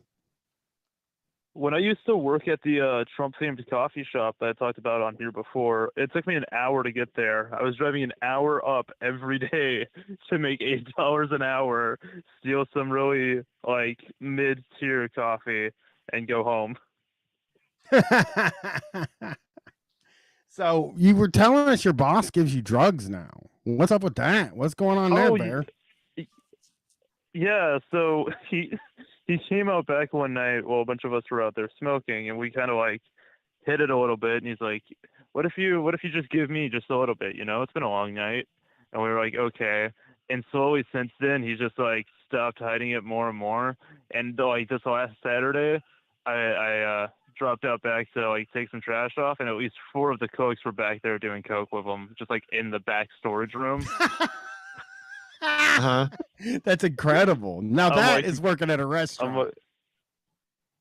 Right? I was like, man, this really like went off the rails quick. You went from like full professional to like, screw it, we're doing coke with the cooks. I mean, that is the if you're not getting benefits like medical and shit like that, being able to do coke at work is like a pretty good, it's something, you know. And that's the thing you get when you work at a pizza place or a restaurant, is you get to do coke at work and stuff sometimes. One of my don't leave the manager is coworkers buying because you don't actually make got- enough money to unless you slang it. That's true. That's a good point. Good point. Yeah, that's true. We can't. None of us can afford it on our salary. We are not making enough of that kitchen. He needs to hook you up. He needs to be paying for the coke. Okay, you get him to call into this show, and we'll tell him he needs to be paying for the coke, and it needs to be in every shift. That I bet you everybody is like, "Oh man, I hope he's the manager tonight." Like I remember we always had like 4 managers everywhere I worked, and I was like, "There's only one that was like the best." And then the rest of them were Yeah, like, it's the same way here. we got Tony tonight, man. This is the manager we all already want because he's the only manager that will actually like do real work, you know? Well, the other ones will just sit in their office and like complain that the kitchen's too slow, but he'll actually like get back there and cook with us when we need it. It's so funny. The restaurant thing where like the fucking offices that they have at those restaurants are serious dumps. I mean, they don't. It's not like that. Yeah, I don't know why they always want to hang out in there, other than because they don't have to work. But those offices are dumps. There's 60 boxes The full of one old little paperwork. tiny room. Yeah, Yeah. You got one tiny room and half of its files. There's bank boxes. Yeah, and a computer that is like 10 generations before. They even set Ours the is internet legitimately on it. still using Windows Vista. They got Yeah. Oh, man. Internet Explorer and Windows Vista running on ours. Rollerball mouse. Yeah, and they're fucking just in there the whole fucking shift because they don't want to work. And it's just like, I'll tell you what, I'd rather work than sit in that little room for fucking 12 hours. Clicking on Minesweeper. Yeah, a lot of those fucking rooms, a lot of those offices at restaurants, you can't even like lean back in your chair. They're not big enough that you could like lean back in your chair and lay down. I had one that would always shut the door at Chuck E. Cheese. He would always be in there with the door shut. It's like, well, what's the goddamn point of you being here? Because they'd be like, if the door shut, don't bother them. It's like, well, what's the fucking point in having a fucking manager here if I can't say anything to you? But that place, Yeah, that's that how place they had, all are here. Yeah, it doesn't make any sense. And then nobody can go bother them. And then we have people that just decide that they're like the de facto manager of whatever now, which is kind of funny sometimes. They're like, you know, I know I'm getting paid the same as you guys, and I've been here less time than you, but I'm the manager right now. You know, I'm calling the shots. Yeah. Yeah, it's always so funny. You got I at the Chuck E. Cheese, the guy would be in the office with the door shut. They had like 3 layers before you were allowed to go to the manager to ask a question. So like first you ask somebody with seniority over you, somebody that just been working there longer. You're like, hey, I got a question about this. If they can't answer it, there's a team lead. You ask him. And if he don't know it, you go to the kid check person, the guy in the front of the place that checks people in because he's been there the longest. And if that person doesn't know, there's the lead in the kitchen that you ask. And if he doesn't know or he or she doesn't know, then you can ask the manager. Then you can knock on the manager's door. Oh, yeah. It's just like the chain of command to get to finally get an answer to your question. None of those people can answer questions. None of them can ever answer a fucking question. Right.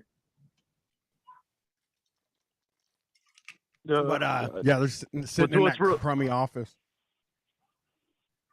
What's really funny to me about that is like they're reached to the point where the manager is beyond just being like useless, like they already are. There's a point where they're like counterintuitive to being there because people will just be like, oh well, the manager's, you know, doing whatever, and they'll like lose motivation to work. And so it just makes the kitchen run even worse. Yeah. Oh, yeah. Yeah. It doesn't make sense to have a boss at like, you know what they should do at these places? This is for real too. This is no bullshit. The managers don't do anything anyway. They don't have any real fucking power.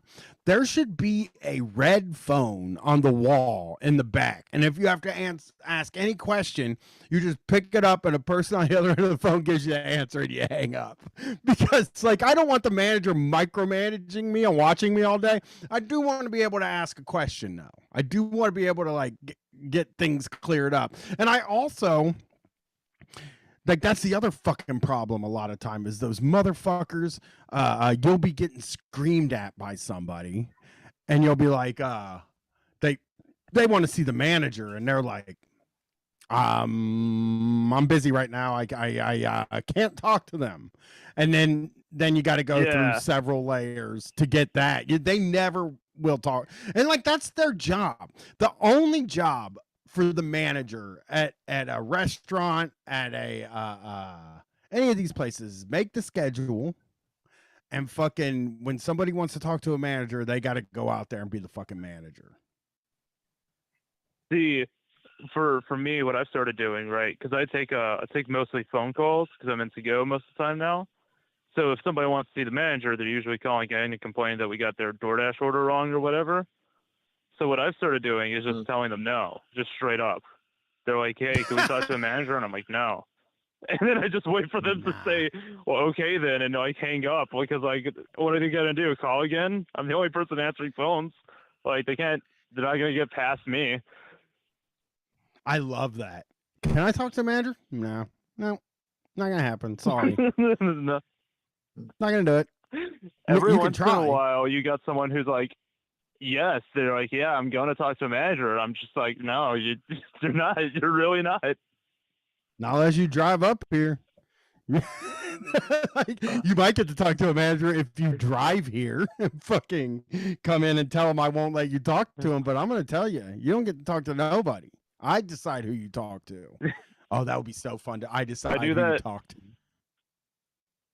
I do that sometimes too when people try to call in like a party of 40 or whatever for the next hour. And they're like, I want to talk to the host. I got 50 people coming in. And I'm like, no, you're not doing that. Not even letting you get that far. You're done. You just leave. Yeah, because if you let Stay the home, we manager don't want answer you. that, yeah, if you let the manager answer that, you're doing it. You got to motherfucking do it, and that sucks.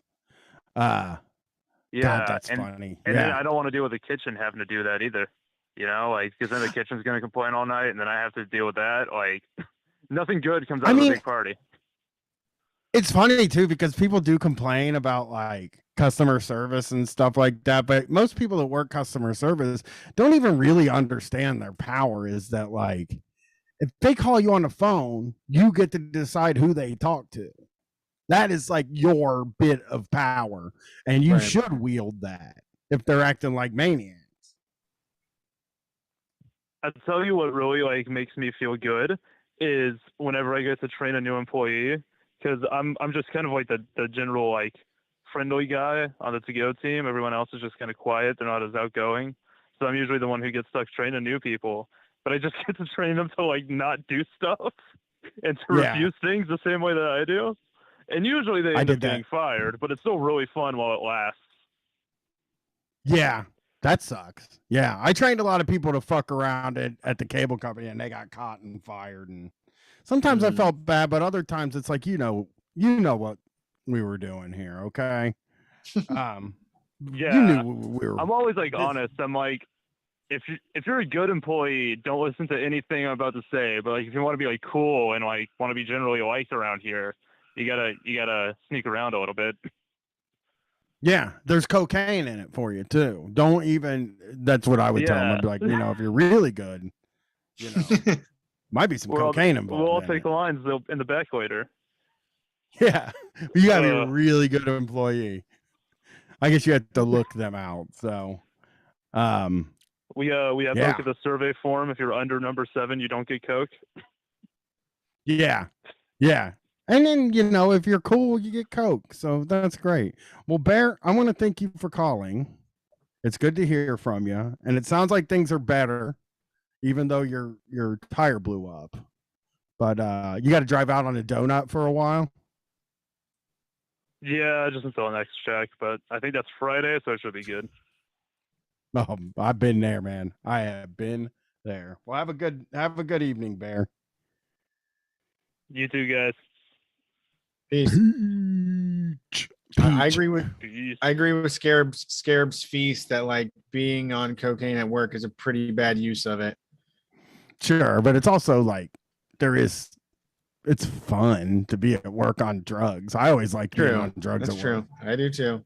It's better than being not on drugs at work. All right. Let's see. Wait, there's one left. Last call. Last count. Thanks for calling Street Fight. Who are we talking to tonight? Howdy doody. Hey, what's up? You're the last one. Weed Cat. What is up, Really? Weed Cat? Yeah, your last call. No shit. Weed Cat. Okay, wow. I absolutely did not believe that you guys were going to actually pick up. I'm actually laughing about restaurant computers right now because from the first call. Yeah, yeah. But okay, so I am currently just making dinner. What are you guys like? You guys, how's the call-in show? I think we're doing pretty good. We're about to wrap it up and be done with it. That's always fun. Yeah, we good call so far. Else. All right.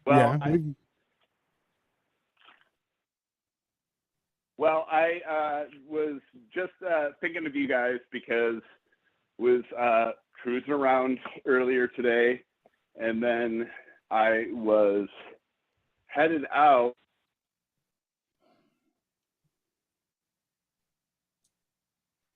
Did we lose you? Oh no. That's like the worst time to. Well, that's it. He hung up on accident, and now we got 0 calls, and we can well, let's see. off call early. back. Let me I'm gonna just plug this real quick. I mean, we can hang up. Was that? I don't think he knew what he wanted to call about. Yeah, probably. You're right. This Friday on the Patreon feed, me and Brett talk about Red Dawn, and you'll see how we felt about it. I mean, it's the new Red Dawn, by the way, where North Korea does it. And what was the word?